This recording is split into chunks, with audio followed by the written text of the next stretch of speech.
In this video series, we'll delve into the biblical timeline of history. We aim to uncover the significance of important historical dates, such as the creation in 11,013 BC, the flood in 4990 BC, and even the date when God would bring judgment upon the house of God, the churches, as mentioned in 1 Peter 4:17. We'll also explore the date of Judgment Day, which is also alluded to in the same verse. And you might be wondering what the biblical timeline of history is and why it's important to learn. These dates weren't placed in the Bible arbitrarily. They serve a purpose beyond mere knowledge. God always has a reason for concealing truths within the Bible. These essential dates are not explicitly stated in verses, but require meticulous exploration through comparing Scripture with Scripture, the biblical method for revealing truth, mathematical analysis, and ultimately guidance from God's Holy Spirit. So what exactly is the biblical timeline of history? It's a timeline that spans across the Bible, beginning with the first book, Genesis. This timeline then extends into subsequent books and chapters. Why should we invest time in learning about the biblical timeline of history? The answer can be found in Ecclesiastes 8:5. Whoso keepeth the commandment shall feel no evil thing, and a wise man's heart discerneth both time and judgment. To comprehend the current time or season, understanding past biblical events is essential to understand when future events will occur that the Bible is prophesied about.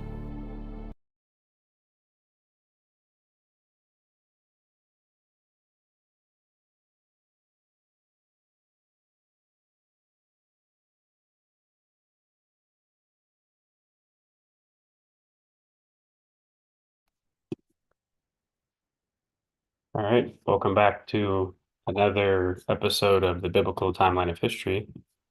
This is going to be episode number 8 and the Kings part 3. And today I don't have Brian with me, so I'm just going to be going over it myself. So we'll just go ahead and get started.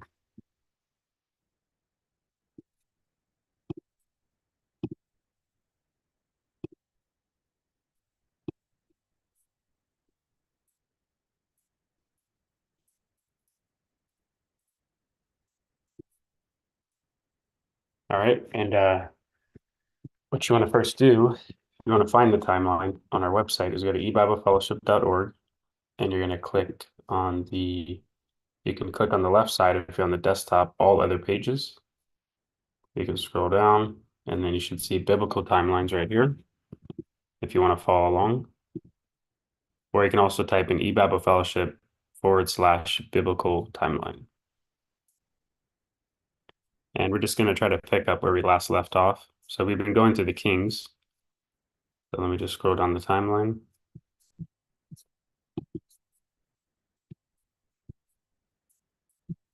Okay. All right, when you get to the Kings, you just have to click this 460-year reign of the 43 kings. That'll open up the Kings tab. And last time we left off with going through Solomon and King David. Well, we started with I think it was King Saul, and then King David and Solomon. So there's more information that we've added, so we'll probably review some of this stuff. But I'm just going to go ahead and start with this up here. So I've added a new button. It says Exodus to Solomon's 4th year. And this is where the timeline picks up. Because if you remember, God gave us the verse that allowed us to go from the Exodus all the way to the end of the 480-year period, which is when Solomon laid the foundation of the temple in his 4th year. So we have this jump that we can take.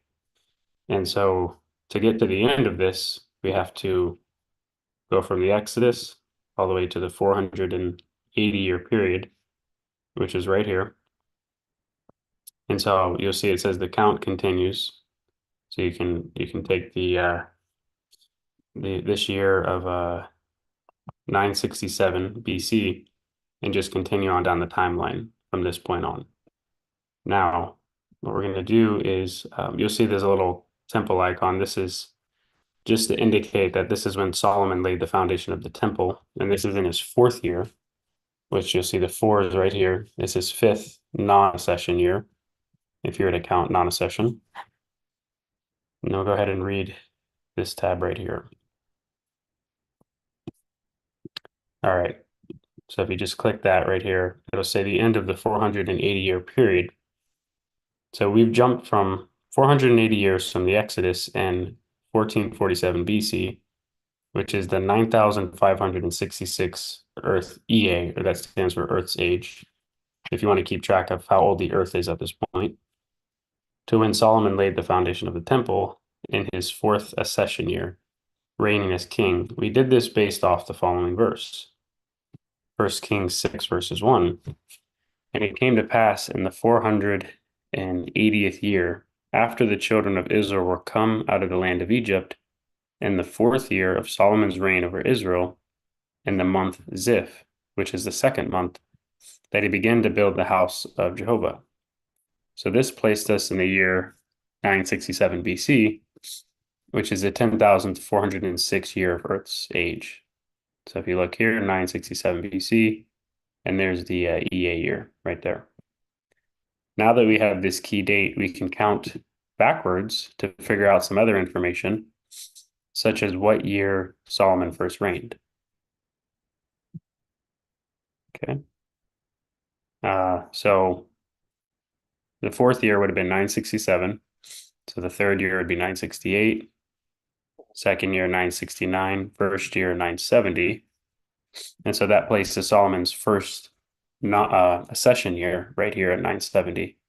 And then the first non-accession year right here. So if you want to work your way backwards, you just can go from here and work your way up.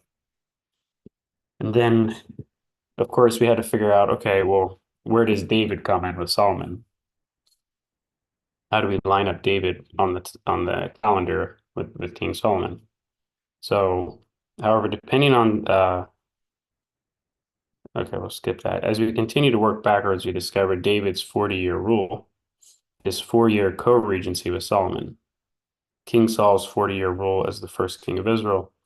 This 80-year period, King Saul and David's reign, is the last 80 years of the 480-year period. That only leaves 400 years. The first part of the 400 years is the 40 years. The 40 years wilderness sojourn. That leaves a remainder of 360 years. And we've gone over this before. We've discussed this before in previous episodes.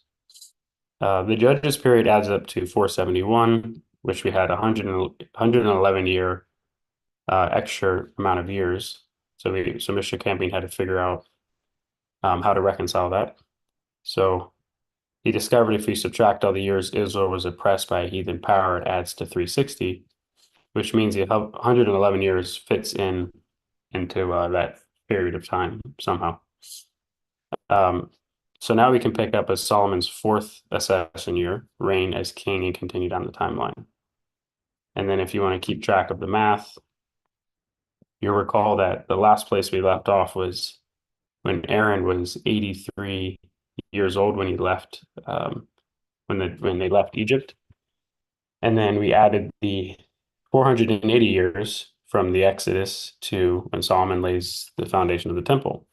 And so that's how we get to this year right here. Now, what we're going to do is I'm just going to, we'll continue on down, but I just want to give some information up here. So let's see. So we'll start with King Solomon. You know, we'll just work our way this way. King Saul. So if you're on this page, you can click King Saul, which is right here. Just click on his name. You'll see a little pop-up. So King Saul was the first king of Israel. That is all the 12 tribes before it was divided, and reigned for 40 accession years.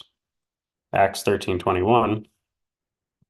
And afterward they desired a king, and God gave unto them Saul, the son of Cis, a man of the tribe of Benjamin, by the space of 40 years. So that's why we can place King Saul's rule as 40 years. And if you count non-accession, it'd be 41. So the biblical authority for using accession versus non-accession, we actually have an example in the Bible, which is right here. It says, 1 1 Samuel 13:1, Saul reigned 1 year, and when he had reigned 2 years over Israel. So if you look at the timeline, both statements are true. You go up to Saul and look at his first year. This is the Saul's first full year reign, whereas this is when he's anointed king, which he was reigning, but we don't know how long. It could have been, a partial year. So 1 year, but it was also his second it was his first accession year, but it was his second non-accession year. So both statements are true. And it just gives a good example of how we can count these differently. I mean, we can use the two different counts. And then if you scroll down, you'll see this just keeps track of the accession count. So it goes from 1046 BC to 1007 BC. So 40-year reign. And then this just keeps track of the actual age of the earth. So, and then if you get to, if you scroll down, it says non-accession count. Let me just move something. Yeah, non-accession count. So it's 1047. So it's instead of 1046, it starts right here, 1047. You start the count here, and it goes to 1000 BC. That's 41 years. And then that just keeps track of the age of the earth. So we can scroll past Saul and get down to King David.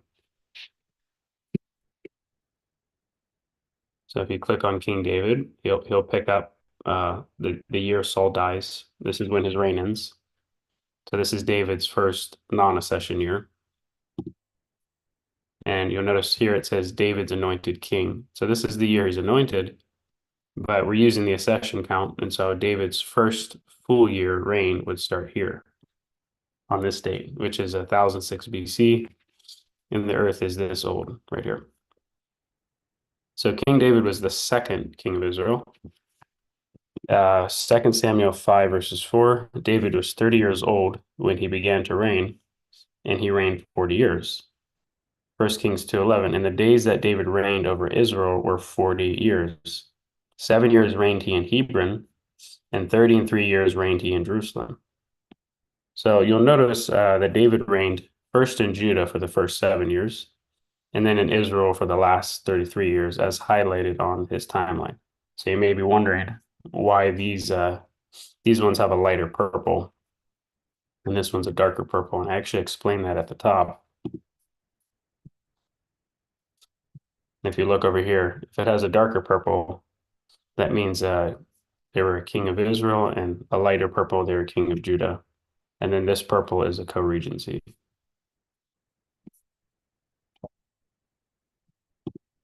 Okay, so going back here to David, you'll see that his first 7 years here, so you start here, this would be the first year. This is when he's reigning in Hebron, or in Judah.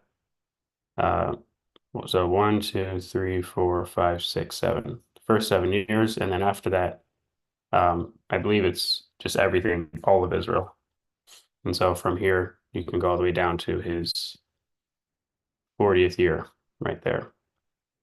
And if you count non-accession, you can count this year right here. So we also read what appears to be a contradiction below. 2 Samuel 5 verses 5. In Hebron, he reigned over Judah 7 years and 6 months. Well, up here we read that he just reigned for 7 years. So now we're reading a verse where it says he reigned for 7 years and 6 months. And so you wonder, how do we reconcile that? And in Jerusalem, he reigned 33 years over all Israel and Judah. And again, it says the same thing in 2 Samuel 2:11. And the time that David was king in Hebron over the house of Judah was 7 years and 6 months. So again, it uses the 7 years and 6 months. And so the way we can understand this is the 6 months reign would have been during this non-accession right here. So the 7 years would actually begin with the accession. So 6 months, then the first year would be year 1 of the 7, year 2, all the way down to year 7. All right, and then again, if you want to follow the accession count versus the non-accession count, you can look at this information here. All right. All right. And then I think we read the verse about David reigning for 40 years. Let's see. Yeah. So if you total up 7 years and 33 years, you get 40 years. And so we can place David's reign at the 40th year mark. So if we know David reigned for 40 years, we place that here. And then the 41 is the non-accession. And again, we're keeping track of the dates here. You can just, so if you're counting, like if you wanted to count manually, you could count it like this. When we get down to 1007 BC, you wouldn't come over here and count David's non-accession year, even though he's anointed king in this year, because now you're double counting a year. This is 1007 BC, but so is this. So this is why this little square is actually darkened a bit. You can just follow the 1007 BC and then just drop right down 1006, 1005, and just continue on down. All right. And so this is when we get to King Solomon, and I'll explain a little bit about the co-regency. I know Brian talked about in the previous episodes, he was proving the co-regency. So if you want to listen to those, if you haven't gotten a chance to listen, you can listen to that in more detail. But if you click Solomon, so King Solomon was the third king of Israel over all 12 tribes. Second Chronicles 9:30, and Solomon reigned in Jerusalem over all Israel 40 years. First Kings 11:42. So there we have proof he reigned for 40 years right here. So we can put him at the 40-year mark, which is right here, 41 accession years. First Kings 11:43. And Solomon slept with his fathers and was buried in the city of David his father, and Rehoboam his son reigned in his stead. So okay, so now we'll get into the co-regency. So how do we prove that King David and Solomon, how do we prove the King David and Solomon co-regency? First, we can prove that Solomon doesn't lay the temple until David's death. 2 Samuel 7 verses 12, and when thy days be fulfilled, and thou shalt sleep with thy fathers, I will set up thy seed after thee, which shall proceed out of thy bowels, and I will establish his kingdom. 2 Samuel 7 verse 13, and he shall build an house for my name, and I will establish the throne of his kingdom forever. So here we're learning that that King David wasn't going to build the house, but that his son would. And so Solomon built the house. So proving the fourth year, this is right here. Second Chronicles 3:1. And Solomon, I mean, we had another verse that already proved that Solomon's laid the foundation of the temple in his fourth year, but this is just another verse. So Second Chronicles 3:1.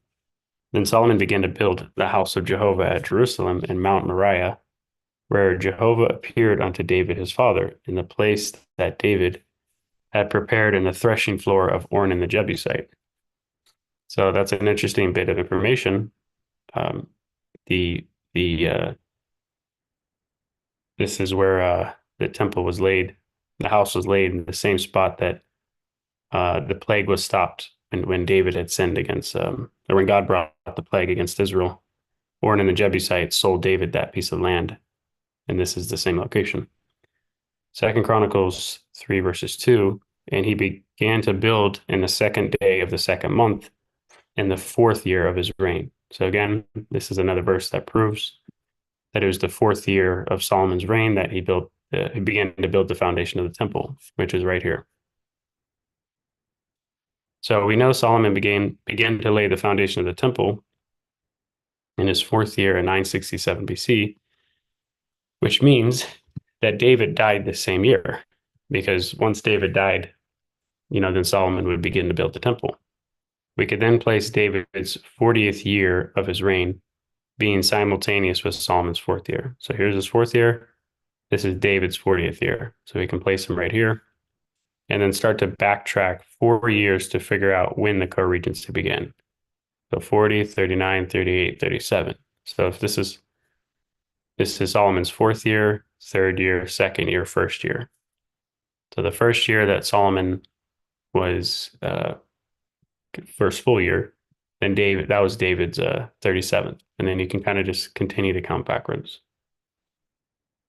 Again, this is just assuming that we didn't have this information. And I believe this is how Mr. Campion had to work. He had to go backwards, just like with the account in Egypt with Levi and Kohath and Amram. Let's see. All right, so then we can start to backtrack 4 years to figure out when the co-regency began, and go back one more year for non-accession. So this is the fourth year. This would be the non-accession year, and this would be King Solomon's first non-accession year. Continuing backwards, we can figure out the years for the rest of David and King Saul's rule. So because we know they each reigned 40 years, it's not that hard to figure out the placement. Okay. And basically this will take you all the way up to King Saul, and then from King Saul, we know Samuel came. We know Saul was anointed, Samuel anointed Saul in the 360th year. So from now we can work our way backwards to the Exodus and kind of fill in that gap. So one other interesting thing to note is that in Solomon's fourth year that he began to build the temple, we can lay out the rest of his lifespan. So he dies in 931 BC, which is the 10,082 year of its history. So secular evidence matches up biblical evidence for Solomon's death. Something that is worth noting is that the death of Solomon in 931 BC is the same date that secular archaeologists, historians have arrived at from historical evidence. Just think, if one error is made on the timeline, it would throw it off by many years, and this is what happened with Bishop Ussher's calendar as well as the Jewish calendar. The biblical timeline discovered by Mr. Campion is the only one that matches up with this secular date. And so this is, it makes it interesting that, this timeline matches up with the historical evidence. Not that we always trust the historical evidence, but it does show some, a nice way to it does confer or add more good information to that. So, and just keep in mind, if Mr. Campion was on the wrong track with the timeline, you wouldn't have this 931 BC for Solomon's death. And the Jewish calendar and Ussher's calendar is way off from that, because there's just so many other errors. It's kind of like a domino effect. You make one error, it affects everything else. And again, you can look at the accession versus the non-accession count right here. All right. And then the next king is King Rehoboam. And just one thing to point out, if you see a red heart, that means that God describes that king's heart as being imperfect. So that means he was unsaved. And if the heart is green, like King David, it's going to be, that means God describes King David's heart as being a perfect heart, and he was a saved man. So in the case of King Rehoboam, he was an unsaved man. And so when Solomon died, remember his kingdom was divided. And so the two tribes, Judah and Benjamin, were now under a different rule. So King Rehoboam is now the first king of Judah and Benjamin, whereas the kings of Israel now reign over just 10 tribes. And so King Rehoboam, he's anointed king in 931. And then we start to count with 930 BC. So King Rehoboam was the first king of Judah post Solomon. That is when the kingdom was divided, and the king of Israel, I should say the kings of Israel ruled over 10 tribes, and the kings of Judah ruled over 2 tribes, Judah and Benjamin. In 1 Kings 14:21, and Rehoboam the son of Solomon reigned in Judah. Rehoboam was 41 years old when he began to reign, and he reigned 17 years in Jerusalem. And the city which Jehovah did choose out of all the tribes of Israel to put his name there, and his mother's name was Naamah in Ammonitis. So here we have the biblical uh, uh, authority to put Rehoboam's reign at 17 years, because he reigned 17 years. And this would be a session. It's non-accession if you count here. So that would be 18. Second Chronicles 12:13. So King Rehoboam strengthened himself in Jerusalem and reigned. For Rehoboam was 140 years old when he began to reign, and reigned 17 years in Jerusalem, the city which Jehovah had chosen out of all the tribes of Israel to put his name there. And his mother's name was Naamah in Ammonitis. And you can keep track of the accession versus the non-accession count again, right there. All right, and then the next king we have is King Abijam. He's also King Abijah, if I'm pronouncing that right. And this is another thing that you have to watch out for in the Bible, is that somebody may have more than one name, like Cyrus and Darius. They're the same man, but they have two different names. All right, so if you click his name right here, King Abijam was the second king of Judah of the two tribes. 1 Kings 15:1. Now in the 18th year of King Jeroboam, the son of Nebat, reigned Abijam over Judah. 1 Kings 15:2. 3 years reigned he in Jerusalem, and his mother's name was Maacah, the daughter of Abishalom. So here we can place Abijam 1, 2, 3. He reigned 3 years, 4 years if you count non-accession. And you'll see that he didn't reign very long, just 3 years. And then next would be King Asa. King Asa was the third king of Judah. 1 Kings 15:8. Oh, I just wanted to point out King Abijam was not saved. That's why he has the red heart. King Asa was saved. He had a perfect heart. That's why he has the green heart. 1 Kings 15:8. And Abijam slept with his fathers, and they buried him in the city of David, and Asa his son reigned in his stead. 1 Kings 15:9. And in the 20th year of Jeroboam, king of Israel, reigned Asa over Judah. 1 Kings 15:10. And 41 years reigned he in Jerusalem, and his mother's name was Maacah, the daughter of Abishalom. And that is King Asa. So again, we have the biblical evidence to put the biblical proof to put his rule at 41 years. So if you scroll down, you'll see he actually reigned pretty long, 41 years, and that's accession, and then non-accession is 42. Now you'll notice with he actually co-reigns with Jehoshaphat. So if you see this square that has like a lighter purple, but it's a little bit darker. So again, if you go to the top, it's a co-regency if it's this color right there.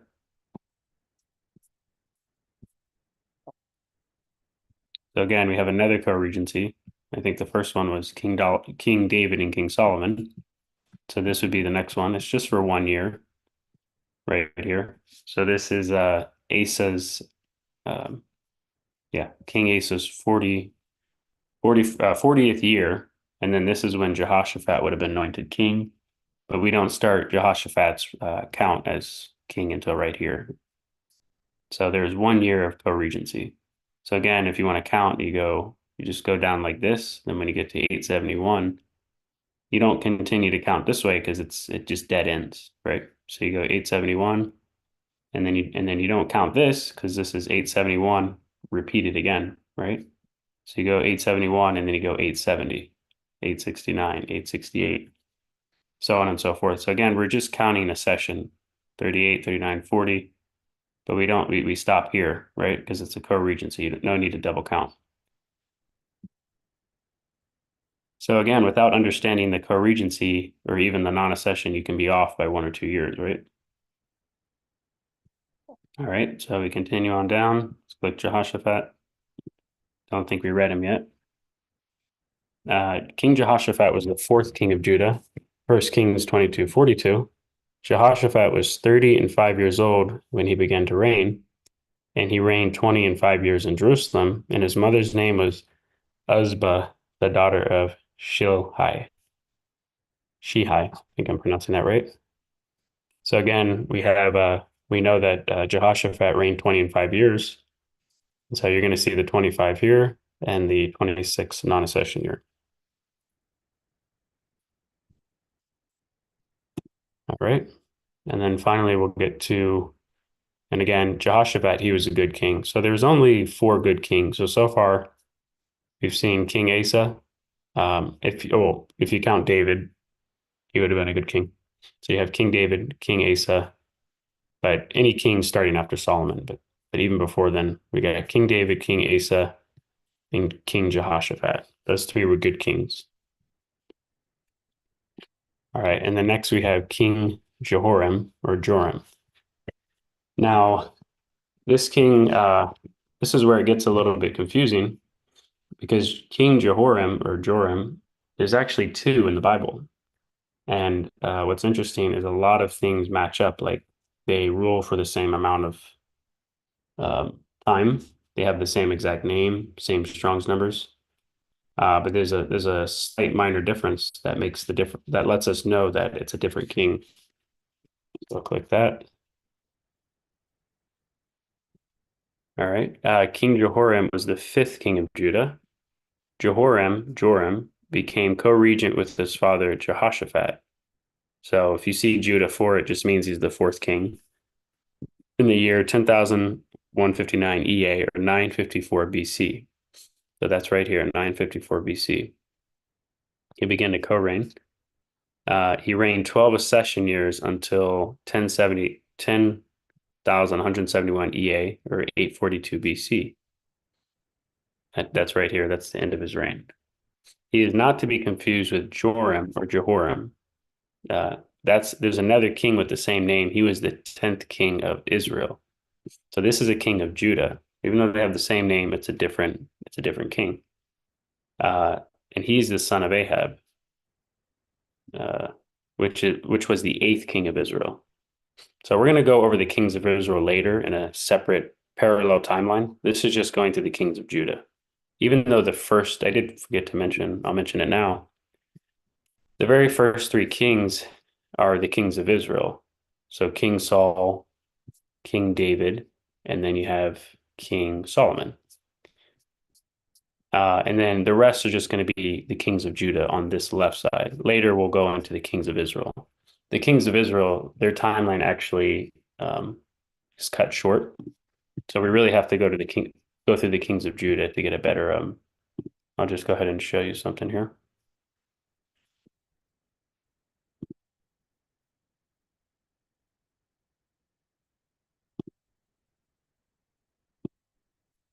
All right, so you'll notice on Brian's Excel sheet, he has the kings of Judah on the left-hand side, and he just starts with Rehoboam. So any king that was after King Solomon.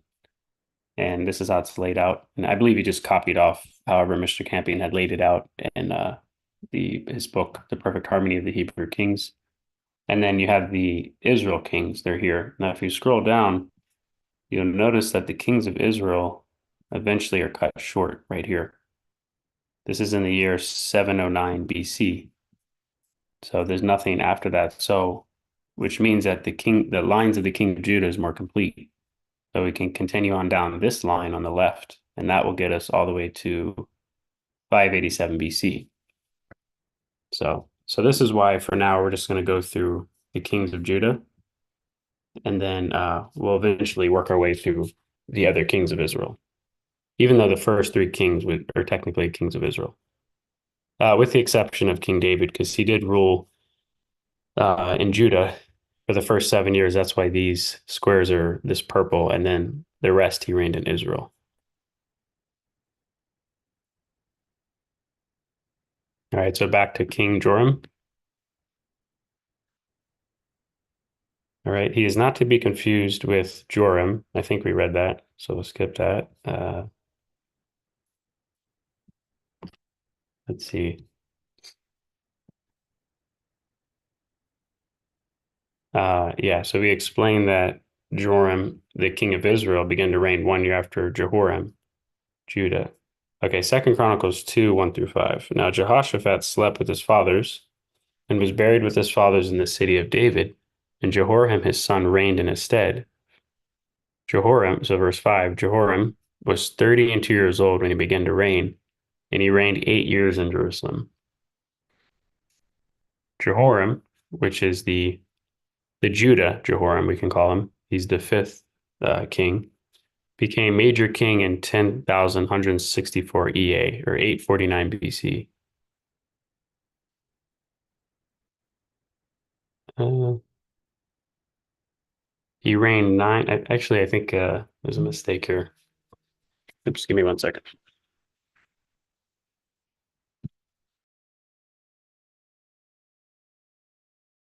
Okay. So this king, he reigned 9 non-accession years after he became major king. However, 3 years later, in 10,167 EA or 846 BC, Jehoshaphat died and Jehoram became sole king. So that's right here, 846 BC. This is when Jehoshaphat dies and Jehoram, he becomes the sole king. And then we start his count right here. So again, if you want to just keep track of the counts, you can skip the ones that are darkened, go from 871 to 870. You can continue all down. When you get to 846, there's no need to double count because that's a co-regency. You go to 845, 44, 842. Okay, let's see. All right. Second Kings 10:25. In the 12th year of Jehoram, the son of Ahab, king of Israel, did Ahaziah, the son of Jehoram, king of Judah, begin to reign. 22 years old was Ahaziah when he began to reign, and he reigned 1 year in Jerusalem, and his mother's name was Athaliah, the daughter of Omri, king of Israel. So Ahaziah, Jehoahaz, as Azariah, began to reign in the 12th non-accession year of Jehoram. Jehoram is this being the 10th king of Israel, not the king of Judah. Um, this would have been the year that Jehoram died. So we'll go over this more. I think there's an error that needs to be corrected, so I don't want to say too much there. So, all right. So that's it. So we're basically we've left off with Jehoram. We're at the year 842 BC, which is also the 10,171 year of Earth's history. So we are making progress down the timeline. Now, just a quick note. If you minus these two numbers, so if you take 842 BC, that's the BC year, and you minus it with the Earth's age right here, 10171, that gives you 11,013. So you're always going to get that number for each one of these, and that's how you can kind of check the math. This is the BC year, and this is the age of the Earth. And so that'll get you to 11,013. All right. Well, that's the end for now. We'll pick up with the Kings as we make more progress next time. And there's one last thing that I'm going to show, and then maybe we can open up the room for any questions about this layout or the timeline. So one thing I wanted to point out, and Brian was talking a little bit about this. I don't know how much he mentioned last time, but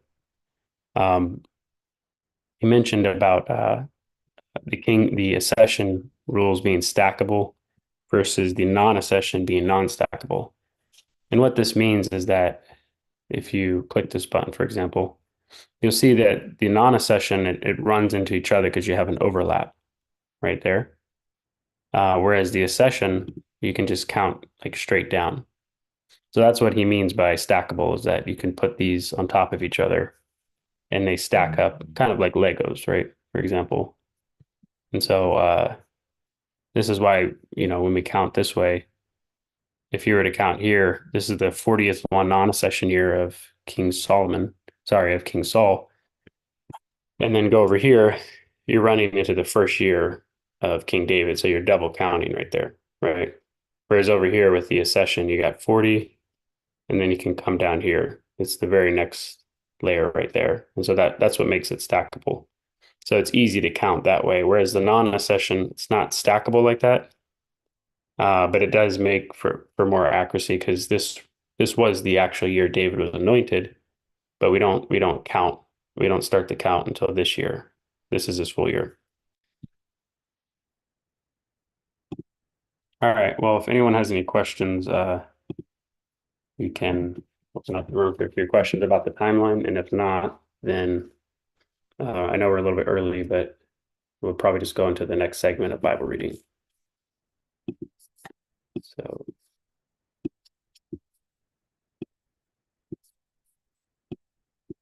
all right.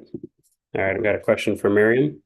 Hi, Carl. No, my question is just right now, the two of you are the only one that are checking each other's work and all that stuff, or who else is sort of, helping you guys read and verifying? Because I haven't been able to really go back through each scripture and all that stuff for your dating. Right now, Yeah. I haven't, but I am going to.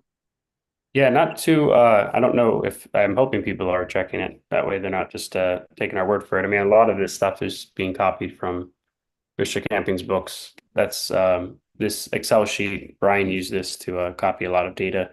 Okay. And also, I mean, it's, the scriptures are proving themselves here, as we go through the timeline. You're adding them in, right? So people can. Exactly. Yeah. Okay. So, Okay. yeah, that's what we've been doing for the whole time. So we know where to go to. Exactly. So I'll just give you a quick example. If you start with Adam, all right, you click this, the first verse that pops up is Genesis 5:3, and Adam lived 130 years. So the Bible shows that he's 130 years when he begat a son in his own likeness, and that would be Seth. So we know just based off this one verse that we can place Seth 130 years after Adam. And what we talked about before is the kerasim, right? The kerasim is what allows us to understand if it's an immediate father-son or if it's a descendant, like a grandson, great-grandson. And so because kerasim is used in the case of Seth, we know it's an immediate son. So he was immediately born the same year that Adam was 130. And so this is the verse is proving right here that that's the case. And so that's what we do through the whole timeline is we're just showing the scriptures and it's all lining up, right? And this is all just copying what Mr. Campion had discovered. So.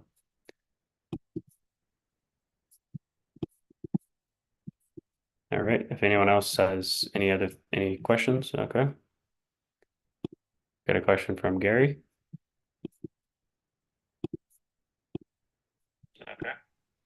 Okay. Hi, Carl. How's it going? Hey, how's it going? Pretty good. Going great. Thanks for doing this. Praise the Lord. Yeah. And all those who are listening. My question is, have you thought about adding the time that David got anointed and also King Solomon? Because I know that, because I emailed Brian last week about it. David was anointed 3 times and Solomon was anointed twice. Oh, okay. No, I haven't checked that out. I just know that David was anointed this year and 1007 BC, and then this would be the first full year as his reign. So I haven't checked that out yet. But maybe once it's verified for accuracy, then we could add it to the time. Sure, because I do have the references for it from the scriptures. Okay. Yeah, but no, I haven't checked that out, so that's something right. that I can look into. All right, no problem. Thanks a lot. You got it.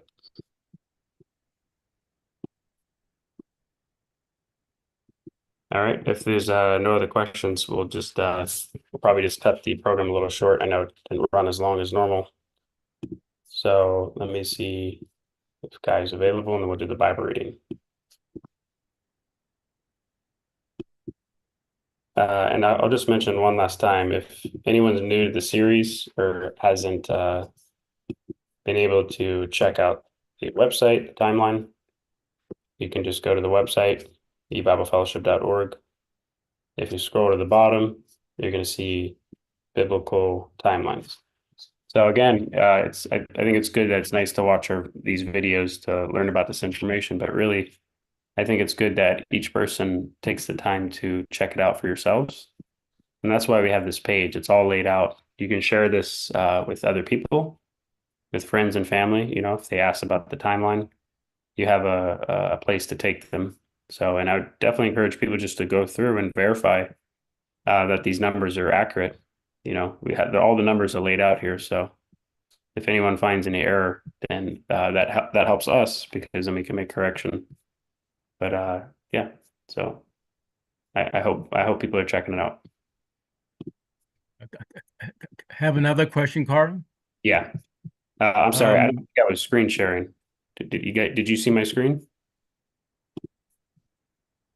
yes. Okay, now you can see it. Yeah, I wasn't I think I wasn't Mhm. screen sharing, so I'll just quickly show you one last time. If you scroll down, go to ebiblefellowship.org, scroll down to timelines right here. And what I meant by checking out the work is you can verify each of these numbers that these are accurate. You can click these squares right here. You can read about the verses. You can add up the math yourself just to see if it's so. You can do that all down through the timeline. I mean, we're making significant progress. We're almost at, we're beyond the 10,000th year of Earth's history. So that only leaves us another 3,000 plus years to go. So we're making good progress. You said you had a question, Gary? Yes, the question is, I know that the reigns of the kings come to the end of Israel, Judah in the 10 tribes. Mm-hmm. What's the plan of the timeline after that? Oh, what goes up? Okay, that's a good question. So after we get to the kings, you'll notice on this timeline I mentioned earlier about the Israel, when Solomon's kingdom was divided, you have two different lines of kings. So the Israel kings that are ruling over the 10 tribes, they end here in the year 709 BC. So we're almost getting to that point. We're around the 800s. So their line cuts off, so we don't really have a way of continuing. So if you continue through the lines of the kings of Judah, you'll see eventually when we get to the last king. So here's the last good king, King Josiah. And then once we get to Zedekiah, remember he's the king before they were carried away into Babylon. I believe he had his eyes plucked out. So this was in 587 BC. So this is when the Babylonians, I believe, took over and they were brought into captivity. So you have that whole era of the Babylonian captivity. Actually, Brian just entered the room, so if anyone has anything else to add, we could he can maybe give some input. Did that help to answer your question? Partially, Zedekiah, the last king of Judah, um, judgment is upon Judah, which is the church. What's the next timeline for after that to be added to the timeline? Actually, I could show you right here because some of Is the it stuff. going to be to Christ or? Yeah, so yeah, once we get past the kings, then you're gonna have give me one second. Yeah, once we get past the kings, which is Zedekiah right here, then we're gonna go. Then the timeline takes us to Judah's being destroyed by Babylon, which ends the monarchy, and then you have the end of the 7-year Great Tribulation. So this is when Cyrus takes over. The kingdom's divided. This is 539 BC. If you want more information about that, we actually just created a video on YouTube that explains this era of events that when Cyrus took over the kingdom, when Belteshazzar was partying and, the handwriting on the wall, that's when this took place. And then that takes us to the completion of the Old Testament. The book of Esther is recorded right here. And then when you get past there, you go from here all the way to Christ's birth, which is 7 BC. So, and then from Christ's birth, we'll go through the end of the church age and all those things. Did that help to answer your question? Yes, it does. Okay. Thank All you. right. Yeah, you're welcome. Give me 1 second. It looks like we have a few more questions. We do have a little bit of time left, so see, just to remind people, if you have questions about the timeline itself, those are the types of questions we're taking.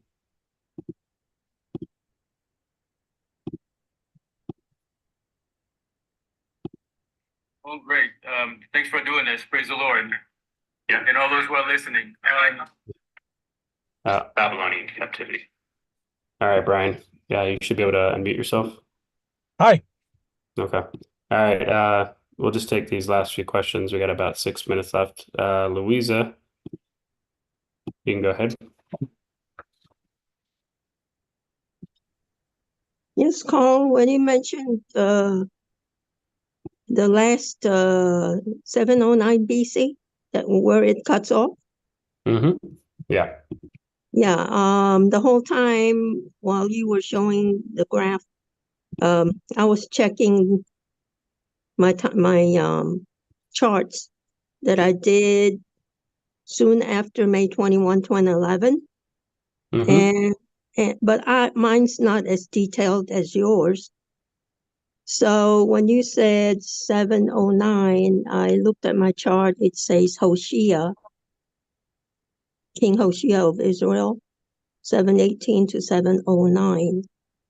And that time I didn't know there's accession or what's the other one? Non-accession. Yeah, session versus non-accession. Yeah, I didn't have all that, So, Mhm. okay, Yeah, so that's why we wanted to lay it out here just to make it easy for people to understand that. right. So I had 709 where it cuts off was King Hoshea of Israel. Yeah, so 709 BC is when the 10 tribes are destroyed by Assyria. And then when you get to what date did you mention the other date you mentioned? Oh, Hoshea. 718 to 709. Yeah, so 718, Hoshea, king of Israel, he had a wicked heart, so he ruled for 9 years. So that's 718. That takes you to 709 BC. That's when the tribes are destroyed by the 10 tribes. They're destroyed by Assyria. Yeah. Till now I still didn't get a chance to compare with Brother Camping's book, but I did this from my Tanakh, the Jewish Old Testament, the Masoretic, basing on Masoretic text, and that was a while ago. So thank you. Yep, you're welcome. All right, I think we have time for one last question. Somebody in the comments, before I get to that question, someone mentioned in the comments about the 14 generations from Christ to King David to the Babylonian captivity, and then from Babylon to Christ. Brian, did you want to comment on that? Well, it's 42 generations. So 14 from Abraham to David, like you said, 14 from David to the carrying away of Babylon, and another 14 to Christ. And it's interesting because 14, if you count the number of jubilees, because the jubilee is every 50 years. I think it's the 28th jubilee that Christ was born in 7 BC, or the 29th jubilee if you do it inclusive, where you include the year 1407 when Well, they entered. I think she had a different question in mind, but I'm just going to go to this last caller because we only have a few minutes left and he's been waiting because we already answered a question from that person. So, all right, you can go ahead, Tip. Carl, how are you? Pretty good. This question was asked a while ago, but I never got to listen to the answer. It was a question regarding Luke, the book of Luke, there in chapter 36, where it says, you can read it, or will I read it? Is it a question pertaining to the timeline itself? Yeah. Okay. And what is it? It's Luke. Luke 3:36. Luke 3 verses 35 and 36. Luke 3:35, which was the son of Saruk, which was the son of Raga, I don't know if I'm pronouncing that right, which was the son of Phalek, which was the son of Heber, which was the son of Selah, which was the son of Canaan, which was the son of Arphaxad, which was the son of Sim, which was the son of Noe, which was the son of Lamech. Yeah, so Canaan there, it's if you that can be matched there in the Old Testament in Genesis 10, 11, 10 to 13, and there's no mention of Canaan there in the Old Testament. So I know a lot of these evangelists, they say, well, if this was left out in the Old Testament, but it would. Did we ever see if this is proof that it's not a direct son because it wasn't called by his name? Therefore, Canaan could be used as proof because it's inserted in the New Testament between the patriarch Shem and Arphaxad, and it's not in the Old Testament. Are you talking about Arphaxad? Is the name Yeah. Arphaxad? Yeah. See, this Canaan is not in the Old Testament, who's the son of Arphaxad, I see. Okay. Yeah. but he is in the New Testament. So would that be seen as proof that it wasn't a direct son? I'm not sure. I don't know, Brian, if you have any input on that. Yeah, I can. Yeah, we see that a couple of times. Can I share my screen? Let me see. We got about maybe a minute left. I can pull up the verse. if Well, you I'll need. just show on the how do I share my screen? All right. It's 11, 10 to 13. So I did a comparison of Matthew 1 to First Chronicles 3. And obviously we don't have time to go through it, but here you start with Abraham, Isaac, Jacob. This is in Matthew 1. And then you get all the way down to Asa, Jehoshaphat, Joram. And then in the King James, in the Matthew account, it goes from Joram to Ozias. But if you look in the Chronicles account, you have Joram, and then you have Ahaziah, and then Joash and Amaziah before you get to Azariah, who's the same as Ozias. He had two names where he was called Azariah, which is Strong's H5838 and 5839, and Uzziah, where he was 5818. But here, again, we don't have time, but these three generations are skipped. And that's one of the things that Mr. Campion used to prove that just because someone wasn't a son does not, when the phrase Keresh Shem does not appear, it doesn't necessarily mean he was an immediate son, but simply that he was a descendant. Okay. Yeah. Well, Tipper said that wasn't quite the question he asked, but we'll have to maybe if you ask it next time, or actually better yet, if you call in the open forum and ask Chris about it, just because we're out of time. So.